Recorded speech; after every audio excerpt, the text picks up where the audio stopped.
தமிழகம் எங்கும் Max Gold cash for your gold. Max Gold நீங்க தங்க மட்டும் இல்லைங்க, பிளாட்டினம், டைமண்ட், சில்வர், ரூபினி எதை வேணாலும் விற்கலாம். உங்களுக்கான பணம் ரொக்கமா கையிலயோ இல்லைன்னா பேங்க் அக்கௌண்ட்லயோ உடனடியாக செலுத்திடுவாங்க. மார்க்கெட் மதிப்பை விட 100 ரூபாய் ஒரு கிராமுக்கு உங்களுக்கு கூடுதலா கிடைக்கும். தமிழ்நாடு முழுக்க டோர் ஸ்டெப் சர்வீஸும் இவங்க ப்ரொவைட் பண்றாங்க. உங்களுக்கு கோல்ட விற்கணும்னு அதுக்கு ஒரே ஒரு பெஸ்ட் பிளேஸ் மேக்ஸ் கோல்டு தான். கால் 04445454545. வணக்கம். Big topic with Karthik Mayakumar. இந்த ஈரான் கான்ஃபிளிக்ட்ல ஈரான் முடிஞ்ச அளவுக்கு ட்ரால் பண்ணிட்டு இருப்பாங்களே அமெரிக்காவை, இதை ரொம்ப எக்ஸ்டெண்ட் பண்ணி கொண்டு போயிருக்காங்க. இதை பற்றியும் இந்த கான்ஃப்ளிக்ட்ல ட்ரம்ப் சார்ந்த சில விஷயங்கள் வெளியே வர ஆரம்பிச்சிருக்கு. அவர் சுயமாக யோசிச்சு முடிவெடுக்கிறது பிரச்சனை, அப்படி இருக்கக்கூடாதுன்னு அமெரிக்காக்குள்ள இருக்க முக்கியமான பர்சன் இப்போ சொல்லியிருக்காரு. இது எல்லாத்தை பற்றி நான் முழுக்க பார்க்க போகிற நிகழ்ச்சிக்குள்ள போகலாம்.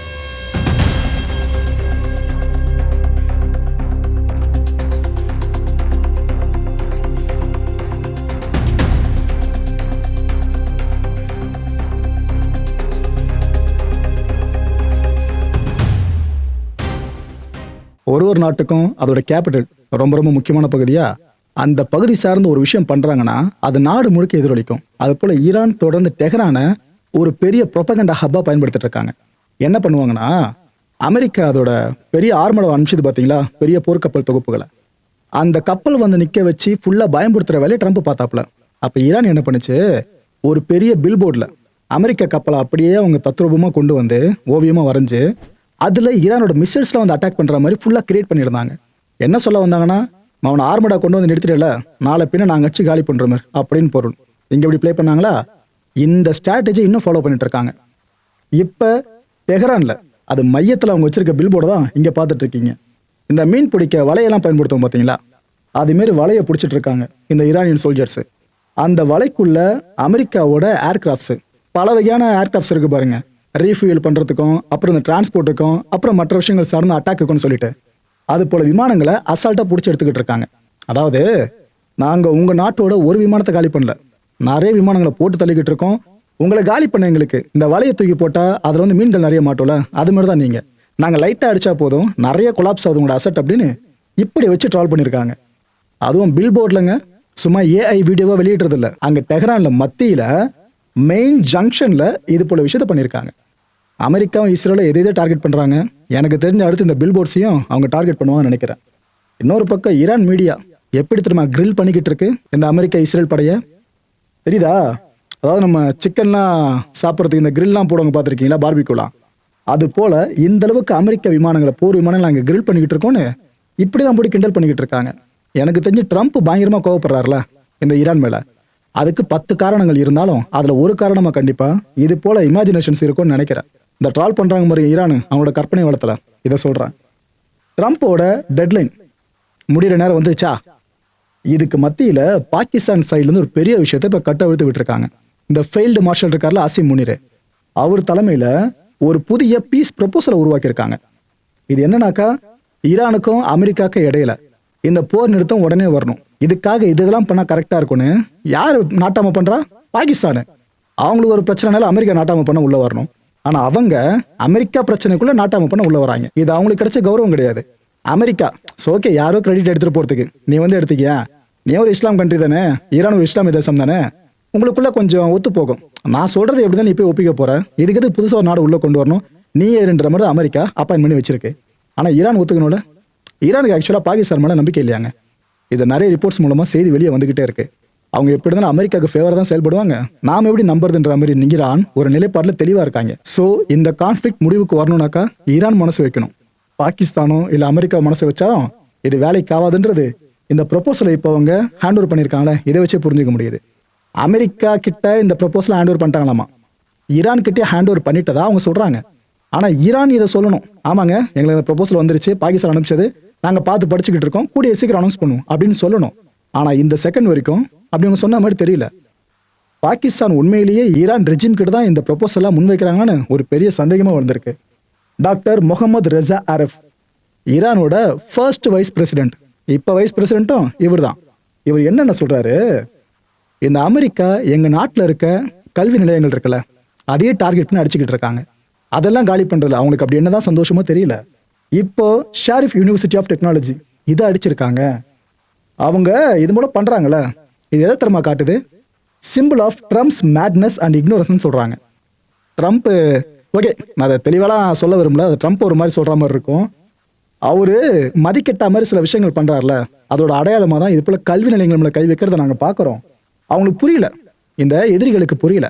ஏதோ இங்க இருக்க ஸ்கூலு, காலேஜ், யூனிவர்சிட்டில அடிச்சிட்டாக்கா உடனே எங்க மக்களோட அறிவை மட்டுப்படுத்த முடியும்னு நினைக்கிறாங்க. அது கிடையாது. இங்க ஏற்கனவே படிச்சு உலகத்துக்கே சொல்லி கொடுக்கக்கூடிய அளவுக்கு பெரிய பெரிய அதிமேதாவிகள் ஈரான்ல இருக்காங்க.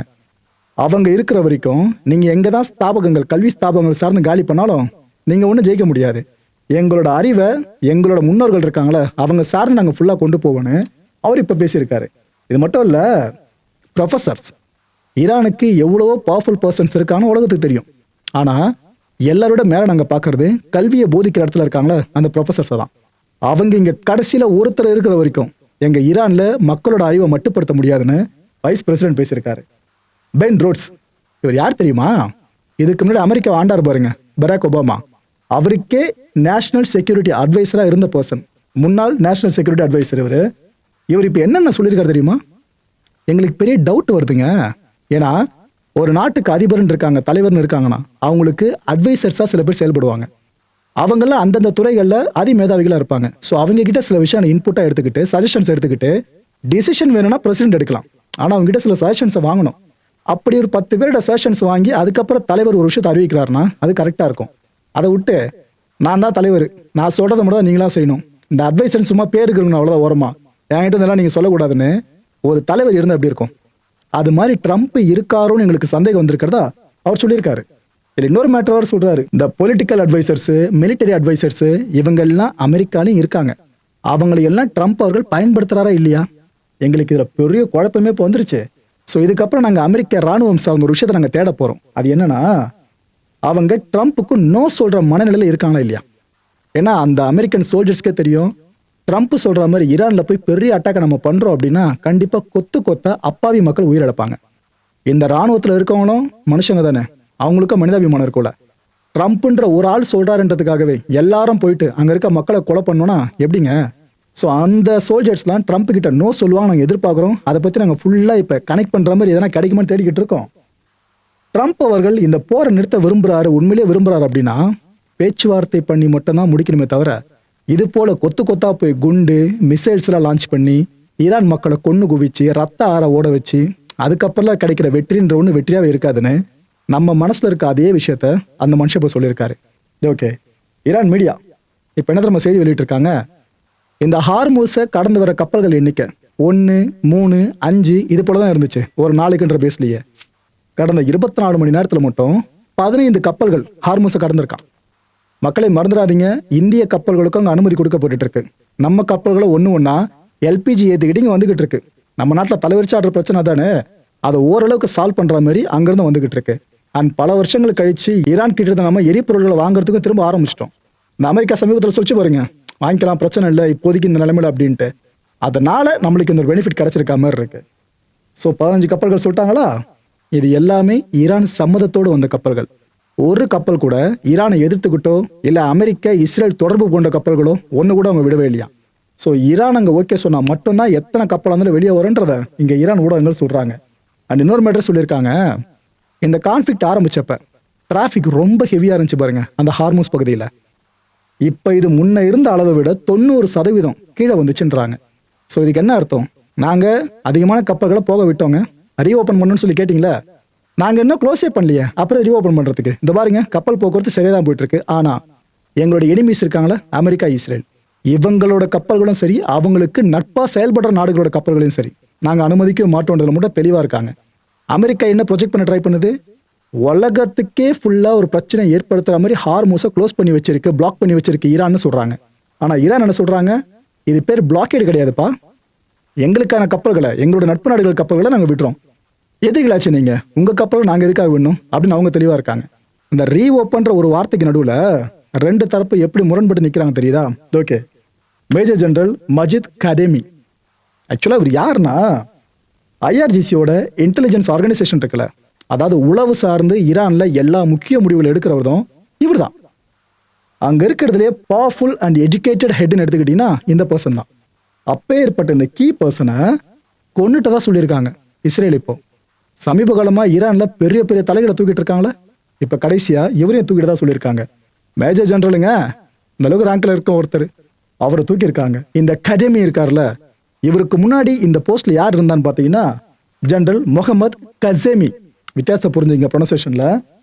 இவர் தான் இந்த இன்டெலிஜென்ஸோட சீஃபா இருந்தாப்ல. அது மட்டும் இல்ல, இந்த வெளிநாடுகள்ல இருந்து யாராவது ஏஜென்சி ஈரான்குள்ள வராங்க அப்படின்னா, ஈரான்குள்ள இருக்க சிவிலியன்ஸ் யாரா ஏஜென்ட்ஸா மாத்த ட்ரை பண்றாங்க, மொசாட் தானே ட்ரை பண்றாங்க அப்படின்னா, அதை ஃபுல்லா கவுண்டர் பண்ற ரோல்ல முக்கியத்துவம் வாய்ந்தவராக கருதப்பட்டவர் இவர் தான். அப்பேற்பட்ட இவரை கடந்த 12 டே வார் இருக்குல்ல, 2025 ஜூன்ல நடந்தது, அந்த டைம்ல போட்டு தள்ளிட்டாங்க. யாரை? இவரை கொண்டுட்டாங்க. இதுக்கப்புறமா இந்த பொசிஷனை டேக் ஓவர் பண்ணவர் தான் இந்த கதேமி அவர்கள். இப்போ அவர் கதையை முடிச்சிருக்காங்க. எந்த அளவுக்கு இஸ்ரேல் பட்டுன்னு ஒவ்வொருத்தர் கதையும் காலி பண்ணிட்டு வராங்க பார்த்தீங்களா? ஆக்சுவலாக இந்த போஸ்டிங்கில் இருக்கவங்களுக்கு ஈரான்ல வாஸ்ட் பவர், அதாவது அவங்களுக்கு வரம்பற்ற அதிகாரம் கொடுக்கப்பட்டிருக்கும். அவங்க நினைச்ச அந்த நாட்டுக்குள்ள என்ன வேணாலும் பண்ணலாம் இந்த பொசிஷன்ல இருக்கவங்க. இன்னொரு விஷயம், இவங்க போயிட்டு மினிஸ்டர்ஸ் கிட்டயோ இல்ல பிரசிடென்ட் கிட்டயோலாம் ரிப்போர்ட் பண்ண வேணாம். டைரக்டா சுப்ரீம் லீடருக்கு மட்டும் தான் ரிப்போர்ட் பண்ணுவாங்க. அப்பே ஏற்பட்ட பொசிஷன்.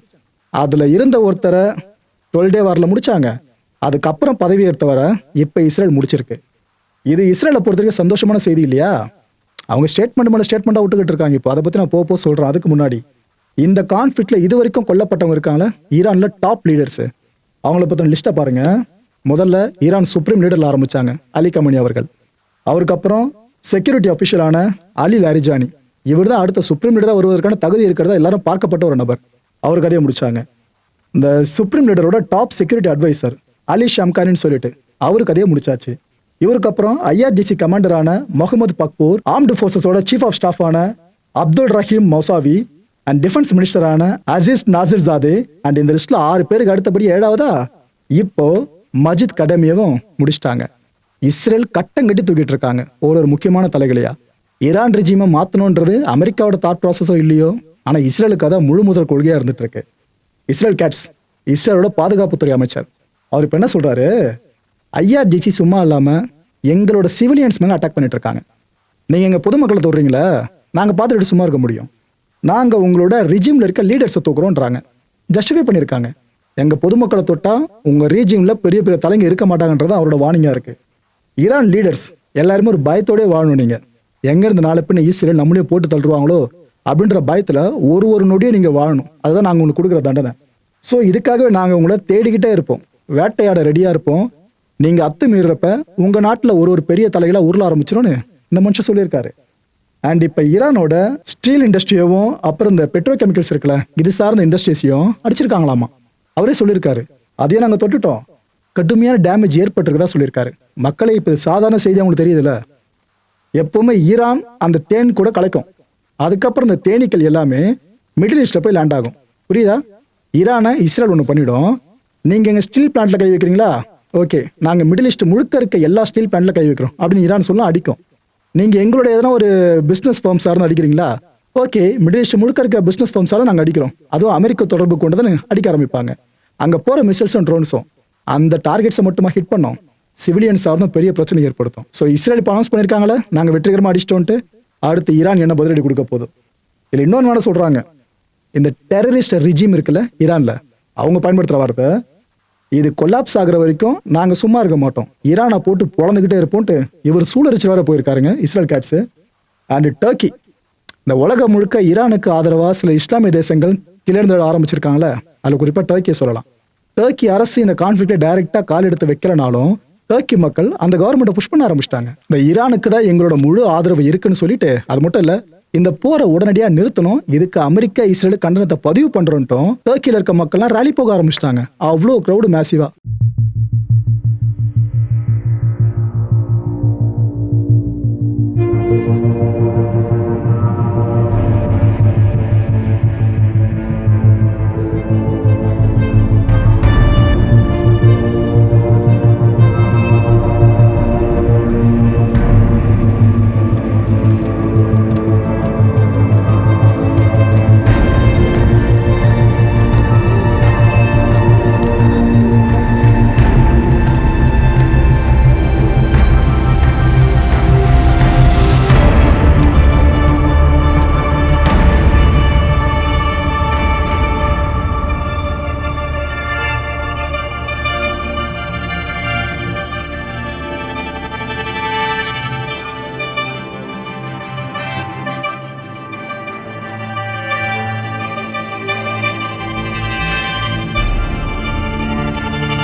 மக்களை இந்த கான்டென்ட்டை பொறுத்த வரைக்கும் மனசு ஒரே வீணா இருக்கு. முடிஞ்ச அதுக்கான பதில்களை கீழே கமெண்ட் செக்ஷனில் கமெண்ட் லீவ் பண்ணுங்க. அதிபர் அப்படின்ற ஒரே காரணத்தால சுயமா யோசிச்சு முடிவு எடுக்கிறாங்களே, யாரோட ஆலோசனையும் பெறாம, இது சரியான முடிவா இருக்கும்னு நீங்க நம்புறீங்களா? அப்புறம் எதுக்காக 1008 செக்ரட்டரிஸ் அட்வைசர்ஸ் அப்பாயின்ட் பண்ணியிருக்காங்க? யோசிச்சு பாருங்களா. அடுத்த நிகழ்ச்சி சந்திக்கலாம். நன்றி, வணக்கம். தமிழகம் எங்கும் Max Gold, cash for your gold. Max Gold நீங்க தங்க மட்டும் இல்லைங்க, பிளாட்டினம், டைமண்ட், சில்வர், ரூபினி எதை வேணாலும் விற்கலாம். உங்களுக்கான பணம் ரொக்கமா கையிலயோ இல்லைன்னா பேங்க் அக்கௌண்ட்லயோ உடனடியாக செலுத்திடுவாங்க. மார்க்கெட் மதிப்பை விட 100 ரூபாய் ஒரு கிராமுக்கு உங்களுக்கு கூடுதலா கிடைக்கும். தமிழ்நாடு முழுக்க டோர் ஸ்டெப் சர்வீஸ் இவங்க ப்ரொவைட் பண்றாங்க. உங்களுக்கு கோல்ட விற்கணும்னு அதுக்கு ஒரே ஒரு பெஸ்ட் பிளேஸ் மேக்ஸ் கோல்டு தான். கால் 04445454545. என் அன்பார்ந்த மாயம் ஸ்டுடியோஸ் நேயர்களே, மாயம் பக்தின்னு ஆன்மீகத்துக்காக பிரத்யேகமா ஒரு சேனலை கொண்டு வந்திருக்கோம். மறக்காம சப்ஸ்கிரைப் பண்ணி அந்த சேனலுக்கு உங்களோட ஆதரவை மனப்பூர்வமா தெரிவிங்க. வணக்கம் மாயம் ஸ்டுடியோஸ் நண்பர்களே. மாயம் ட்ரெண்ட்ஸ் அப்படின்ற ஒரு புதிய ஃபேஸ்புக் பேஜை ஓப்பன் பண்ணியிருக்கோம். நீங்கள் யூடியூப்ல பார்த்துட்டு இருக்கீங்களா நம்மளோட கான்டென்ட்ஸ்லாம், இதெல்லாம் விட ஒரு படி மேலே ரொம்ப கிறிஸ்பாகவும் ரொம்ப சூப்பராகவும் நிறைய கான்டென்ட்ஸ் உங்களுக்கு இந்த பேஜில் காத்துட்டு இருக்குங்க. ஸோ உடனடியாக ஃபேஸ்புக் பிளாட்ஃபார்ம் போங்க, மாயம் ட்ரெண்ட்ஸ்னு டைப் பண்ணி சர்ச் பண்ணி நம்ம பேஜை ஃபாலோ பண்ணுங்க. அப்படியே நம்ம சேனலையும் நீங்கள் சப்ஸ்கிரைப் பண்ணிட்டீங்க அப்படின்னா இன்னும் நிறைய புது புது கான்டென்ட்ஸை உங்களுக்காக ப்ரொடியூஸ் பண்ணி கொடுத்துக்கிட்டே இருப்பாங்க. நீங்கள் பண்ணுற ஒவ்வொரு சப்ஸ்கிரிப்ஷனும் எங்களுக்கு பெரிய மோட்டிவேஷனாக அமையும்.